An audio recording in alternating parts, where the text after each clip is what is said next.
3-4 વર્ષથી સિકંદર ખાન કુરેશી નામના પ્રિન્સિપાલ ભવાનીગઢ માધ્યમિક શાળામાં ગયા નથી.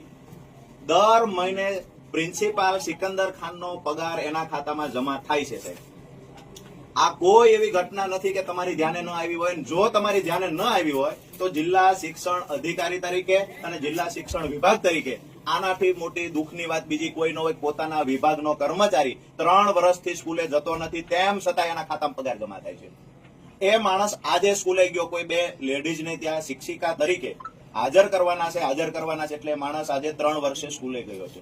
વચ્ચે ક્યારેક કોઈ આ કોઈને હાજર કરવાના હોય, બહારથી ઇન્સ્પેક્શન આવતું હોય, જતા હશે, માનીએ છીએ, પણ 3 વર્ષમાં ગામના લોકોએ આ પ્રિન્સિપાલને જોયા નથી કે એ સ્કૂલમાં ભણતા બાળકોએ પ્રિન્સિપાલને જોયા નથી. મને એટલું થયો કે આ બેદરકારી કોની? ફૂલ અમારી બેદરકારી છે, અમારી મોનિટરિંગ સિસ્ટમની બેદરકારી છે. કારણ કે સીઆરસી કોઓર્ડિનેટર, બીઆરસી કોઓર્ડિનેટર, જિલ્લા લેવલે એડીઆઈ, ઈઆઈ, ડીઓ, આ બધી જ મોનિટરિંગ સિસ્ટમ છે અને એમણે અવારનવાર મુલાકાતો લેવાની હોય છે. સીઆરસીની દર 15 દાડે શાળાની મુલાકાત થવી જોઈએ અને એનો રિપોર્ટિંગ જે તે જિલ્લાની વડી કચેરીને થવી જોઈએ. પરંતુ આવ્યું છે, આ બાબત જ આપના માધ્યમથી પહેલી વાર જાણવા મળી છે.